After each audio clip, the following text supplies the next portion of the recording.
We are just arriving here at the El Remanso Manor Farm, and we're going to be catching up with Canadian 8-goaler Fred Mannix, who has been playing here in the UK with Team Sommelier. We are going to talk about his polo life, how it all started, and what's up next. Yeah, so the whole story started when my dad turned 40. For his birthday, he went and bought 6 horses in California in 1983, and I was born the next year in '84, and he ended up winning the Pacific Coast Open there in Santa Barbara. And he, since that time, has been, addicted to polo, like we all are. And he would travel every winter, January through April, to Palm Springs and play in El Dorado. And at that time, they had a very good level of polo.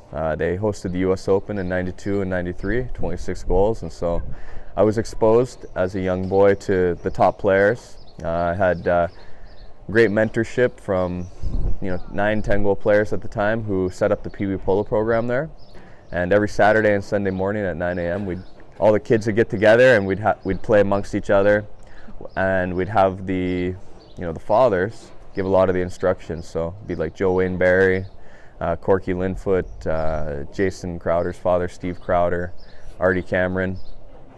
And those guys never missed a day. They had a lot of responsibility. They had games that day, but they still managed to come out at 9 a.m. and make it happen for us. So a lot of good players came out of that program, and it was due to their dedication. And how about your little Freddie here? Is he going to be a polo player? We've already seen his favorite horse, so yeah, I think into it.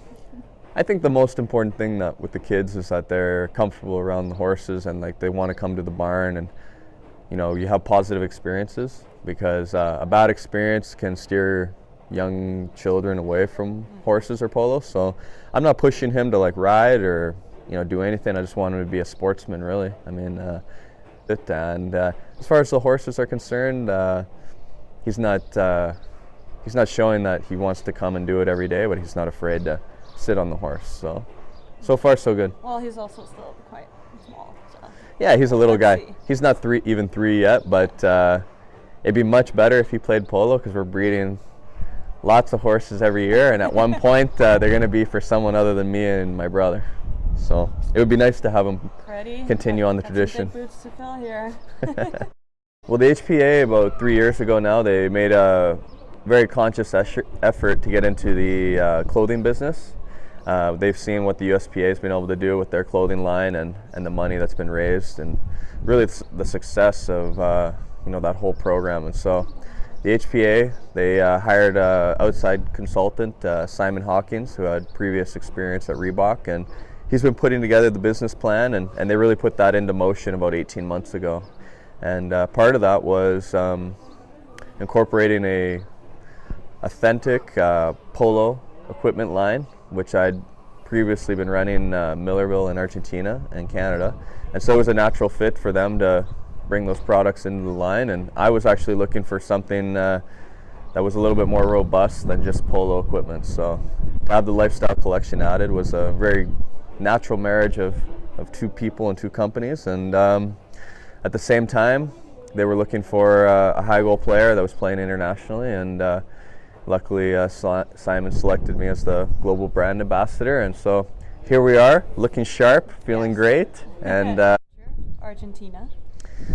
Argentina, always the best time of the year as far as playing polo and breeding and the exposure to the game. There's nothing like open polo, where you have all the players with high handicap, and obviously putting their best horses on the field, a lot of them horses that they've bred, which is also very special. So the Argentine season is very unique in a lot of respects, and super excited for it this year. We have a new player incorporated into the team. We have Facundo Sola, the new man on board. It's a shame for Lucas, because he's been a very integral part of Alegria's success the past 5 years, but like everything in life, you got to keep on moving ahead.